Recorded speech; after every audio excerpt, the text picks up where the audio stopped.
in a world.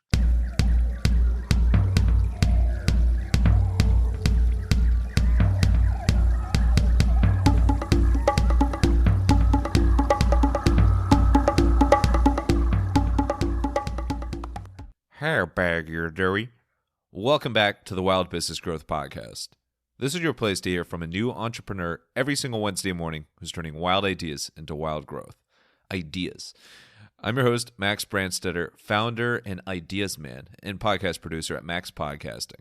And you can email me at max@maxpodcasting.com to save time with your high-quality podcast.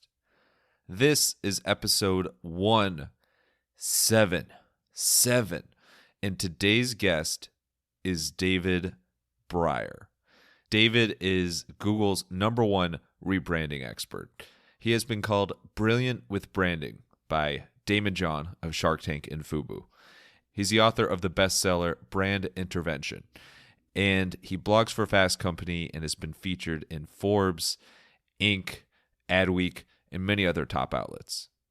In this episode, we talk David's branding tips, rebranding tips, Rebrandstettering tips, and everything from staying positive, staying optimistic, to that sexy voice in the Duluth trading ads. It is the Gravity Defier, David Brier. Enjoy the show.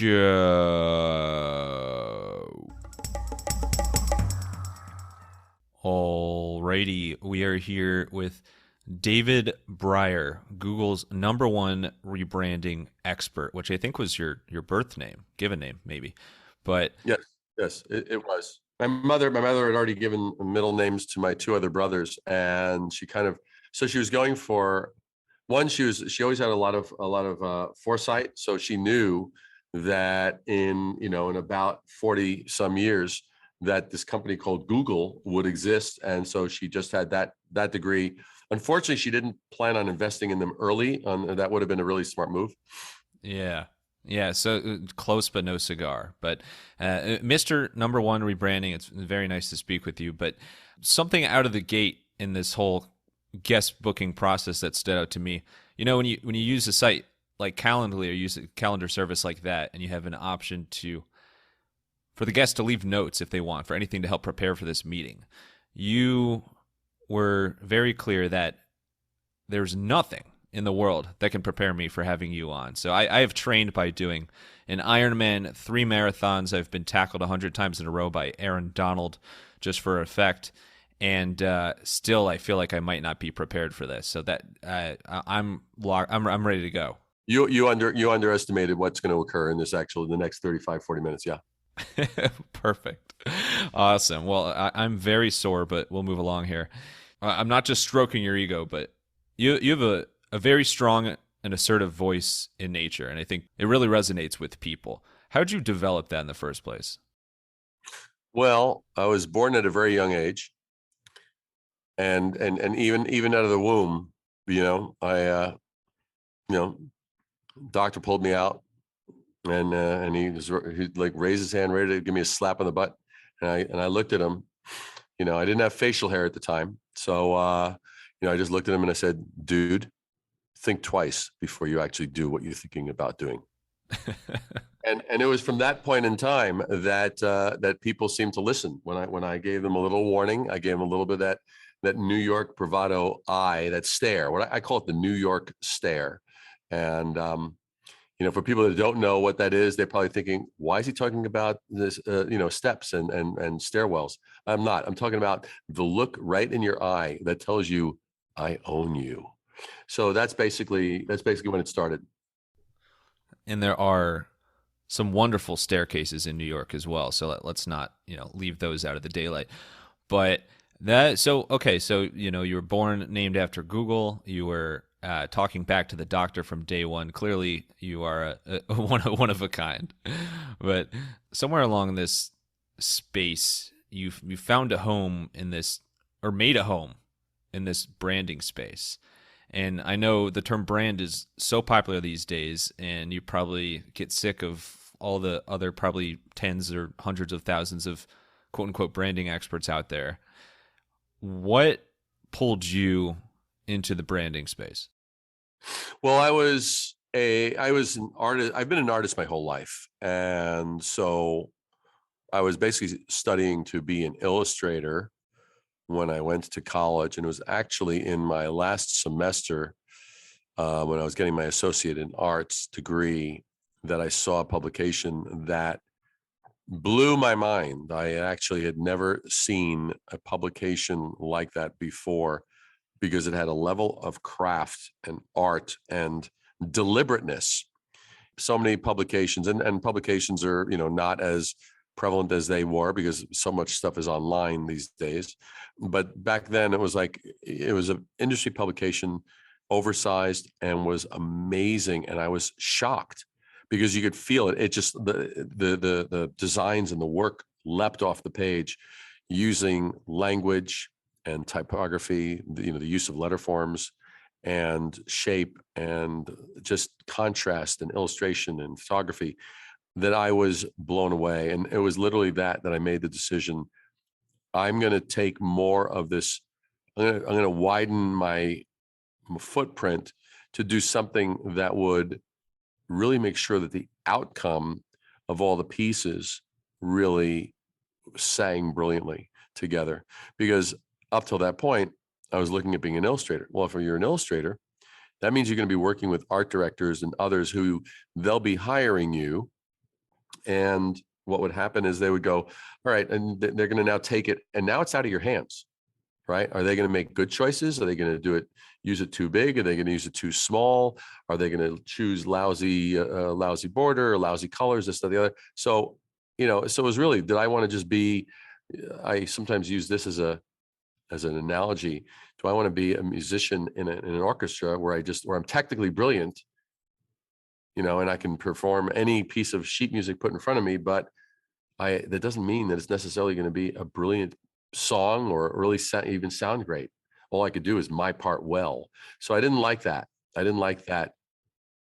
couldn't predict the outcome. So that's when I made my conscious decision.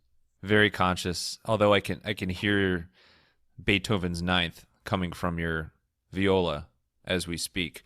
Probably a little bit more of like Miles Davis kind of blue, but it was definitely. But even though I did use the classical musician as the thing, see, I only know Beethoven's Ninth by name. I have no idea what it sounds like. Do you know what it sounds like? Are you able to hum? We'll use the next 70 minutes and I'll do it note for note. I hope you've cleared your calendar for the day. No, I have no idea. I only know it as far as making references like this. This is the extent of my knowledge of it. So we're kind of on the same page there. Beethoven's Ninth is a form of design in a way, and that's incredibly corny, but rolling with it. What is it about this world of design and fonts and typography, like those things that you were alluding to that captured your attention? Is there a specific element within design that really grabbed you and really, really got you excited? See, when I started my career, there were like different people who were like making an impact in the world. I mean, and people like Andy Warhol, people like Peter Max, different publications, different things. And I was always fascinated how you ever notice how there's certain styles of design that they practically transport you somewhere. It might be something that's nostalgic. It might be something vintage. It might be something futuristic, but just by seeing it, where you've landed. It's kind of like those voices. Like I'm amused by those, what I call those stupid trailer voices where they say, "In a world," and you hear that crap and you go, "Oh my God." You should do that, by the way. You should just say the words "in a world." And that you could get paid for that, I think. Exactly. Well, the thing is that, it's like where men meet women and women meet men. And when men were made of wood and women were made of steel, and so you hear all that crap and all of a sudden it's now transported you and me to someplace. Well, if that could be done with a voice, it can also be done. Like, I'm always fascinated with soundtrack music, because you ever notice like they hit just that one note and that something horrible is going to occur in the next 30 seconds. How do they know? How does that one note strike that? How do we all know that?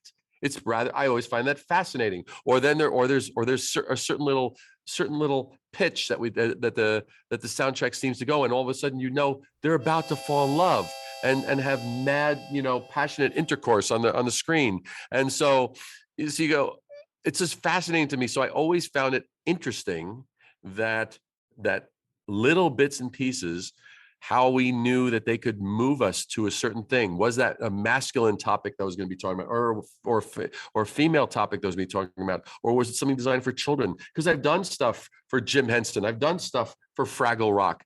I mean, I've done stuff for the New York Times Magazine. I've designed a cover of the Rolling Stone magazine. I know all these different spaces, and I can adapt to really elevate that story in that genre. So I just love the visual vocabulary and how it helps people go to where they need to be in the right frame of mind. So let's go madly and passionately into transforming your brand. So you have the bestseller Brand Intervention, as we mentioned, thanks to your parents giving you the name. You kind of were born into the role of being Google's number one rebranding expert. So there's branding, and then there's rebranding. At what point in a brand's lifetime do you typically see a great point to change it up a little bit and rebrand? The rebranding is done for a particular few reasons. One is, let's say a company, and it could be a large company, it could be a small company, it could be a solopreneur, or it could be a $1 billion publicly traded company. I've worked with any of those and more. What happens is sometimes you'll find that, wait, I'm pigeonholed. My whole spectrum is from 1 to 100, and all the people know is the work that I do, ranging from 11 to 14. Right? They don't know anything. They don't know anything from 1 to 10, and they don't know anything from 15 on up. And so I've been pigeonholed. So that's a time when you need to really consider rebranding, because you are now synonymous with something that's a fraction of what you could be. That's one scenario. Another scenario is your entire market segment is exploding at a faster rate than you are. There's something wrong with what you're presenting to the world. Another is, especially for companies that have been in existence 20 or more years, they oftentimes, and I see this happen a lot, a company, their first couple of years out of the gate, they were known for XYZ. And then they started actually doing, as any company would, they started growing, expanding their product offering or service offering, but yet they're only still known for that what they did in the first 2 years. And all the rest, and at this point, what that was now represents only 20% of their business, not 100% of their business. So 80% of their business is not even represented or known. So those are examples where a rebrand is really, really necessary. And lastly, it would be, let's say there's a cultural shift or a technological shift, and you have a name or a presence that is synonymous with where things have been, but are not reflective of where things are headed. So that might be another circumstance, but those are a few of the common ones. Yeah, they make perfect sense. And I think any business owner at some point hits the reality of, okay, I've been building this. And then at a certain point, it's like, oh, wait, people don't even know I do this, or people don't even know this is where we're spending our time, things like that. So that pigeonhole dumb is a real thing out there. What are some warning signs that you might be falling into one of those buckets of, we might need a rebrand? Oh, well, the most painful ones are when you actually go and visit someone and you just randomly, just casually mention blah, blah, blah, blah, blah. And that's your bread and butter. And that's what you are known by new clients. But this is a client who's been with you for a while. And they're like, really? You guys do that? That's brutal. That's like, and especially, and they say, damn, we just gave a $50,000 project. We were just wanted another company. Had we known you would have done it, we would have given it to you. That's painful, and then, and if you just kind of seeing an attrition that where you're actually losing clientele or customers to others, they're going with the next newest, shiniest company. Maybe they have a charismatic CEO and that CEO is just crushing it and persuasive, et cetera. And you're finding that your brand loyalty that people have had to your company doesn't exist. That's or it's evaporating more rapidly than the tears on a Hollywood actor or actress when they've actually been caught, being unfaithful to their spouse. we got back into mad, passionate intercourse yet again, but yeah, I think it's, to your earlier point, it's incredibly scary as a business owner to think, oh my God, what we've lost our loyalty. Our customers just aren't willing to stay committed to us. Okay, so you've identified the warning signs. You need to make some sort of change here. What are the first couple steps of getting the ball rolling on a brand intervention / rebrand? Well, the first thing is one has to really look at what space is one in. And when I say that, it's like, well, are you a jeweler? Are you a technology company? And if you're a technology company, what segment of technology are you in? Are you a subscriber model where you're offering XYZ? Are you an entertainment company? Are you a food company? Blah, blah, blah, blah. And within that, really dialing in, well, what's our thing? Like if someone, like, for example, let's say someone like, hey, we just do the most amazing pastries. Well, I wouldn't then say that we're a food company. We're a pastry company, and actually we're in the dessert space, but we're actually offering, the warmest, most delicious, most succulent, most, basically the kind of pastries that make me feel violated and compromised at first bite. Oh, that kind. Yep, that kind. And so that's the kind of thing that would be like, so you got to dial in, all right, what are we offering and who's going to really want that? It's going to be people who are going to do this as an indulgence, this, that, the other, what's their lifestyle, what's this, what's that. You really just want to understand who you're best serving. And by doing that, you can then isolate, are their needs being satisfied and satiated by other brands?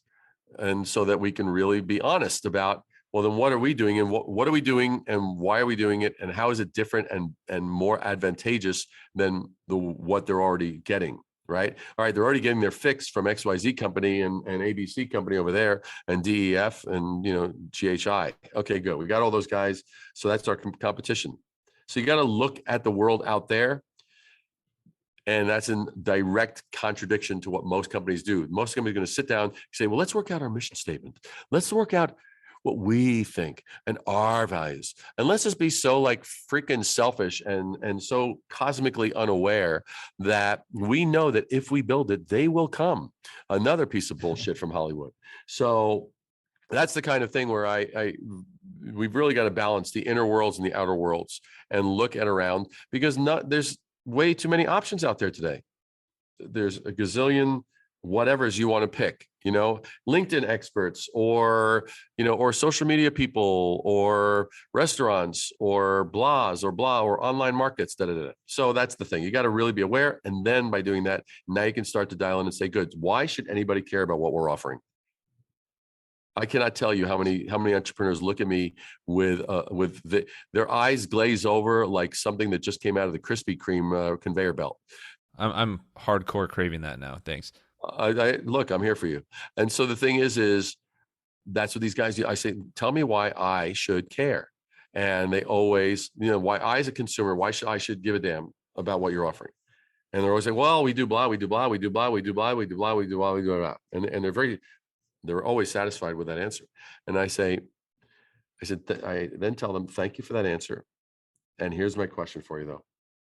Why do I know if I went to one of your competitors right now, they essentially would give me the same answer that you just gave me? And that's when all of a sudden the lights turn on, kind of like the way they turned the lights on Sharon Stone when she was being interrogated and by Michael Douglas and the other guys. But the bottom line is there's all of a sudden they're breaking into a sweat and they're going, oh, damn it, I have a problem. And it's like, you're right, you do. So unless you realize that you got a problem, you're going to kind of think that branding or rebranding is as a cosmetic facelift. And that could not be further from the truth. How do you find the best brand differentiator. I just invented a word. How do you find the best brand differentiator for you? Well, basically, the way that that's done is what we do it is we look at the competition that's out there, and really the honest competition, not the bullshit competition. Bullshit competition sounds like it would be something that would be fun to watch, or maybe that's the next Squid Games. Well, it probably would be the next Squid Game. It's probably going to be a sequel. The thing that happens is you can't just say, hey, yeah, we're a startup. We're a technology startup, and our competition is Apple.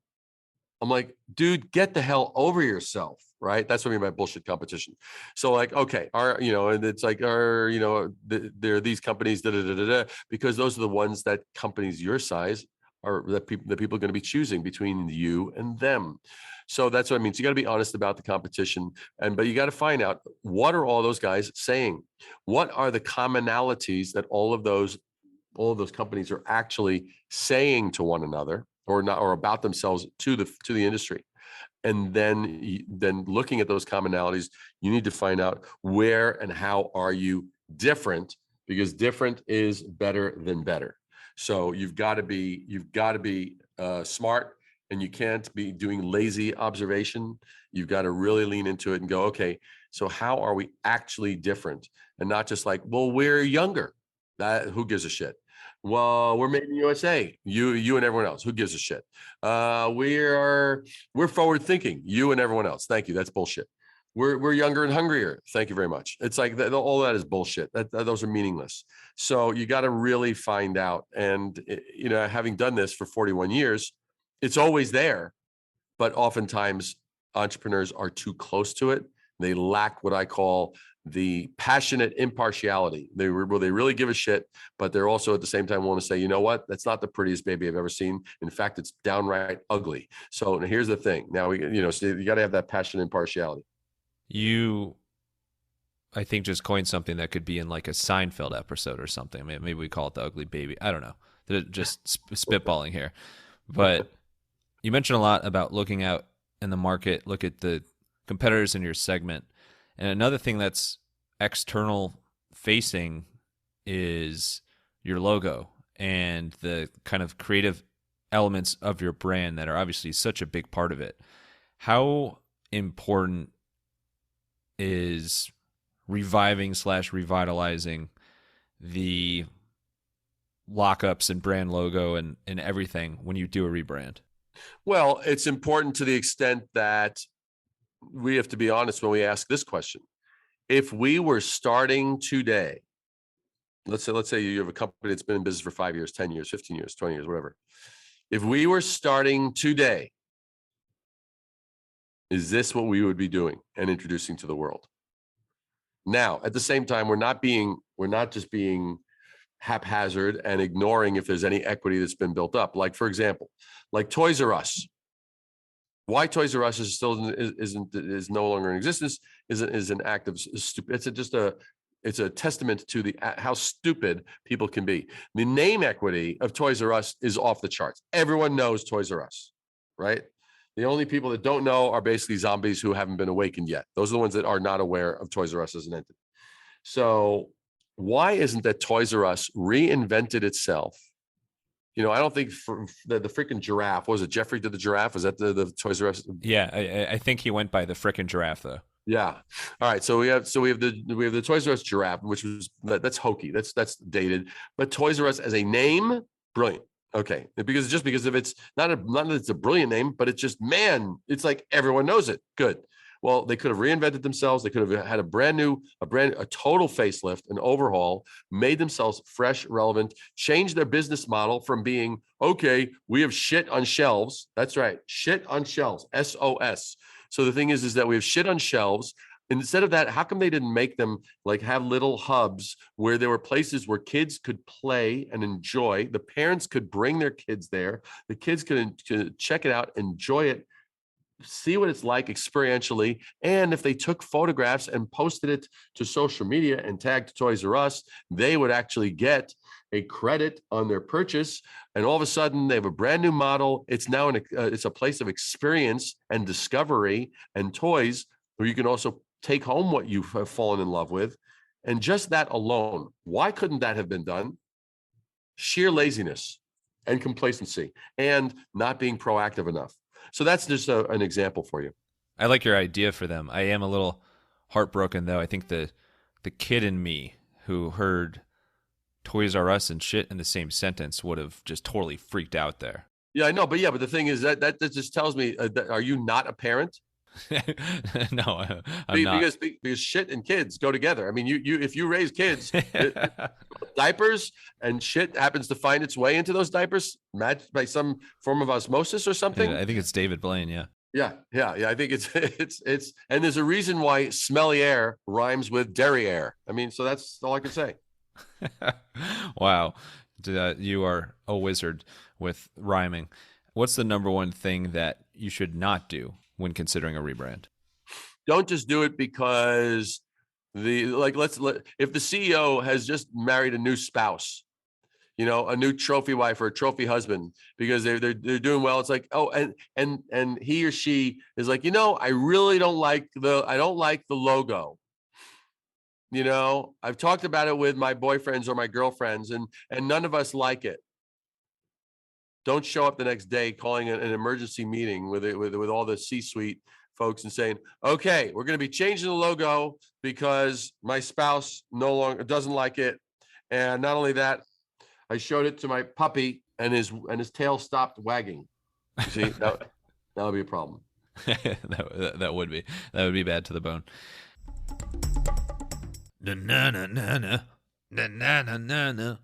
If you are feeling badass to the bone, oh God, just forget I ever said that. If you want to add a podcast to your business, to your personal brand, to your personal rebrand, but it takes a crazy amount of time to actually do that, to actually get it out into the world every week or every other week or whatever your schedule is, hit me up at max@maxpodcasting.com. I will take loads of that time and effort off your plate, keep the fun parts to your plate so you can keep having a blast creating this podcast, adding new life to your business, expanding your network in and out of your space. Email me at max@maxpodcasting.com to save time with your high-quality podcast. Now, Mr. Brier on energy. Let's switch gears a little bit. Let's get to you as a person. Inspiration and creativity, how you stay creative, how you stay inspired. And you have tremendous energy. How do you have tremendous energy? I'm really interested. I'm really curious. I'm really fascinated. And I'm an eternal optimist. And what I mean by that is as much as I'm a realist and I look at where things are and where they need to land and where they can land and where they can't land. At the same time, I'm an eternal optimist in that because I work with so many entrepreneurs and CEOs, I'm always dealing with people, and I refuse to let them ever close me on the fact that something can't be done or that, oh, that's beyond our scope. I'm like, bullshit. It's beyond your scope because you decided it was beyond your scope. And I'm like, bullshit. If you're gonna do that, then just be honest with me and tell me we're not going to do it because we decided we're not going to do it. In which case, I'll respect your decision. But if you're going to say, well, that's beyond your scope, bullshit. I will challenge that every day and every night because people are operating at a fraction of their capability. Entrepreneurs are operating at a fraction of their capability. No matter how much they are doing, they could be doing more. And it doesn't mean that they have to. I'm not advocating, okay, work 18 hours a day, have no life, never eat, never. No, I'm not saying that. What I'm saying is people's amount of hustle of what it takes to make the dent that they can and should make in the world is very, very, very commonly underestimated. And then they wonder, why am I not doing blah, blah, blah, blah, blah. I mean, after all, I am dropping one post a week. Or something stupid like that. It's like, yeah. It's like I do that. I do posts like every day on all these channels and all this stuff, and I make sure that my presence is there because if I freaking stop breathing life into it, then people, it's like, what are we going to validate in life? What are we going to lean into? What are we going to put energy into? Because what we put energy into is what's going to reciprocate. So that's the kind of stuff that I look at, and that's what gives me energy. I love seeing people's lives explode brilliantly, and I'm damn good at it. And so so I'm not giving up on my ability, exercising my ability to help them. So if we're having that conversation, they better be on their game and bringing it all to me as well. So I'm as demanding on them as I am on myself. I, like you, am a very optimistic person, probably to a ridiculous degree. But there's, a lot of glass half full, a lot of glass half empty, a lot of glass half whatever people out there in the world. What would you say to someone who is striving to be more positive and more of an optimist, but recent incidents with their business, or maybe they've lost some clients, or they've had a string like that, just keeps bringing them down? Pessimism isn't all it's cracked up to be. That's the first thing that I would tell them. But besides that, I would tell them that when people are facing challenges, and this is more serious to the point, when people are facing challenges, and I told someone yesterday who said, "Hey, David, I really lost my mojo, and I'm thinking of this, I'm thinking of that, and and they're looking, should I take this little course? Should I do this little webinar?" I said, "Bullshit. You need to take on double what you're taking on." And because I find people who have the time, and this is not me being unempathetic, it's actually me being more empathetic. When I find people the circumstances are able to bring them down, what I end up seeing happen is that they're not taking on enough. They need to take on more. They need to widen their sphere of influence. I can tell you right now, there are people who would look at my schedule and they would probably freaking have a heart attack. They would not even think it was possible. I think I just had one while recording. Well, the thing is that what happens is that it's like, you know what? All of a sudden, when we demand more of ourselves, I'll give you a perfect scenario. Everyone has experienced this. Have you ever noticed that when you have a chore to do, if you've got an hour to do the chore, it's going to somehow take you an hour to do the chore. But if all of a sudden you say, you know what, you got 18 minutes to get it done, all of a sudden, somehow you get it freaking done in 18 minutes. It's like packing last minute for a trip. Exactly. So the thing is like, it's kind of similar. It's like, wait a second. So you think that you've done X, Y, Z, and that's given you problems. And so usually people's knee-jerk reaction, "Oh, that's giving me problems. I'm gonna pull back. I'm gonna regroup. I'm gonna rethink about it. I'm gonna meditate. Maybe I'll do less. Maybe I overreached." Bullshit. You didn't reach enough. If you've gotten your teeth kicked in and you were working with 3 people, take on 7, take on 10. You will not have your teeth kicked in anymore, because you're properly rising to what you're really capable of doing. So let's get to a fan favorite segment called the Wild Business Shoutout of the Week. The Wild Business Shoutout of the Week.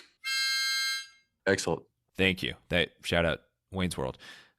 Wild Business Shoutout of the Week. This is where we talk about a creative marketing, or I'll even call it branding approach that broke through the clutter.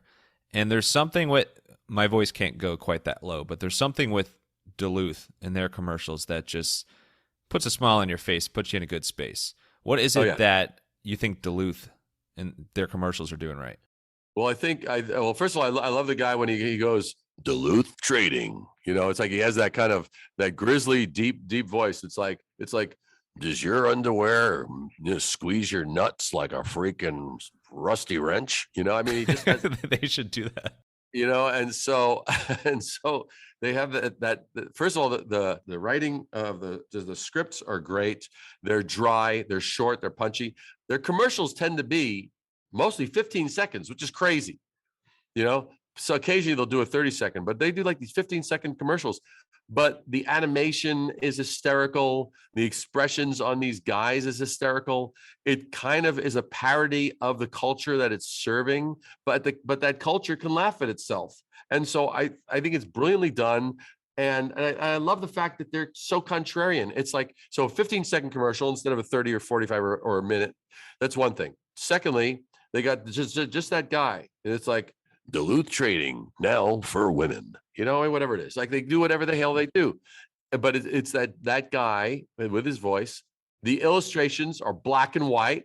They might occasionally have a spot of color. So so they don't go all glitz. They've gone completely the opposite. And then their freaking logo feels like the logo Duluth Trading. It's like when you don't know how to spell Duluth, drink some vermouth. Yeah, that's the way it is. Bravo. Have you ever gone an entire day speaking with that voice? Because that would be fantastic. No, I think I would have to be drinking water about every 14 minutes. I mean, I think my throat would get scratchy. All right. Well, we're gonna get to the high pitch segment for the rest of it. No, that would hurt as well. That would be painful. I don't even know that I can go that high. Me neither. But you did mention the your nuts being very close, squeezed in with Duluth, so that might have contributed to that. Anyway, let's wrap up with some rapid fire Q&A. You ready for it? Go for it. All right, let's get wild. Sponsored by Duluth. No, Damon John, Mr. Fubu, aka Mr. Shark, the People Shark, wrote the foreword to your book. What was his reaction when you asked him to write the foreword to your book? He was basically, I had explained it to him and he was like, I'm in. It was pretty instantaneous. I mean, it was just, it didn't take a lot of back and forth. I had developed a track record. I'm very deliberate in my relationships. I am not. The one thing that I find too many folks do is they try to prematurely force reciprocation. Blah, blah, blah, blah, blah, blah, blah, blah. Hey, could you, and it's like, get the hell over it. It's like, stop that. That's like, don't try to basically get to like third base, even before the appetizers come, on the first date. Okay. Yeah. I mean, you might have some premature reciprocation. There'll be some reciprocation. It's probably gonna be a quick swift kick in the nuts. that'll be the reciprocation one will get at that point. And hopefully you're wearing Duluth. Exactly. If you're wearing Duluth, you might survive the experience. That's right. When you're sitting across from that girl, just remember, wear Duluth. It'll keep you well protected when you need it. And speaking of well protected, you're well protected in the Alexa skill category for branding and rebranding. You got the top skill there. This is kind of, at the time of recording, it still feels like kind of a newer thing, but something that's growing and growing. And obviously, each year more and more people are going to be surrounded by that thing named A something. Now that you've established yourself in that space, what do you wish you knew going in with developing a new Alexa skill? Really knowing like what's the best setup, because the thing with a scenario like Alexa, one can really record it almost anywhere, but devices weren't always perfectly set up, whether it was wind or this and that the other. And so really having the proper technical setup is probably was the biggest challenge, I would say. This high tech stuff, it's like there's technology involved. It's crazy. It is. You mentioned typography. What's your favorite font of all time?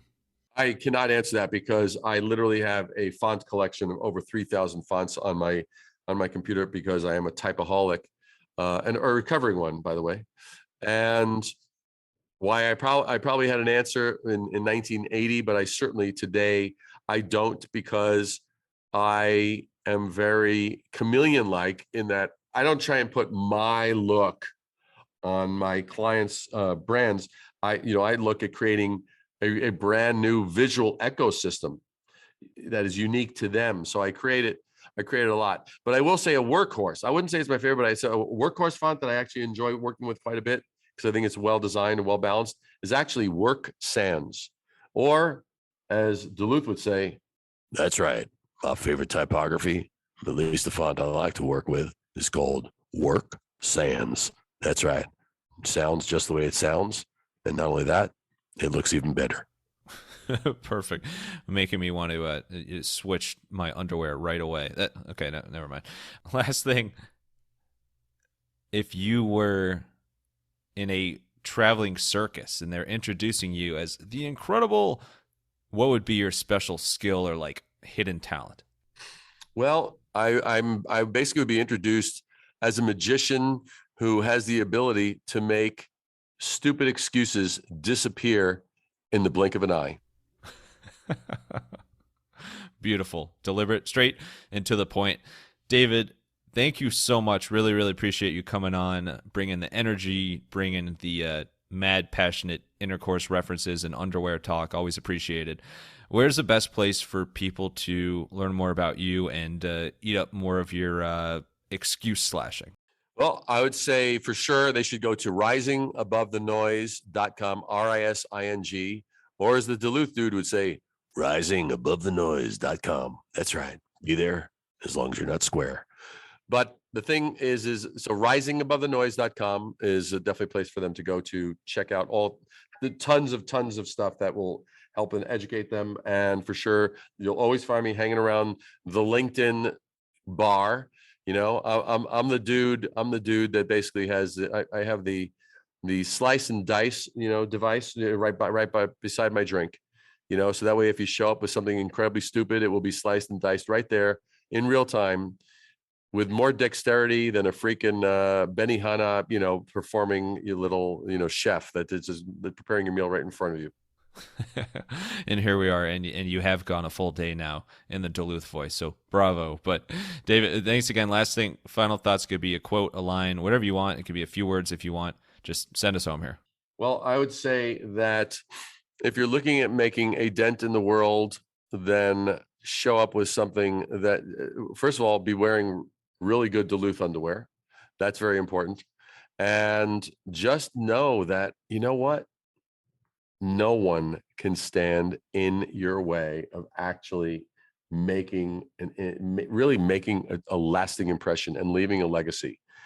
As far as I'm concerned, I consider we're all here to actually leave a legacy, and whether that's in some big way or some lesser big way. But the bottom line is don't minimize what you're doing under any circumstance, because if you do, I will personally ship you underwear that is so damn small you'll be shocked if you can even get one sack in there. But that's how much I'm going to remind you that you chose the wrong size to try and fit in. So stay big, be bold, and be a badass.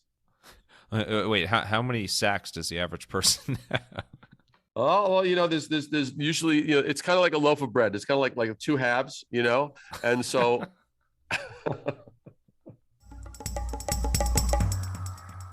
Exactly. Thank you so much, David B., for joining the podcast, sharing your amazing stories, your wonderfully beautiful voice, and branding tips and rebranding tips. And thank you, wild listeners, for tuning in to another episode. If you want to hear more wild stories like this one, make sure to follow the Wild Business Growth Podcast on your favorite app and tell a friend about the podcast. You can also find us on Good Pods, where you can check out awesome good pods. And for any help with podcast production, you can learn more at MaxPodcasting.com. Until next time, let your business run wild. Bring on the bongos!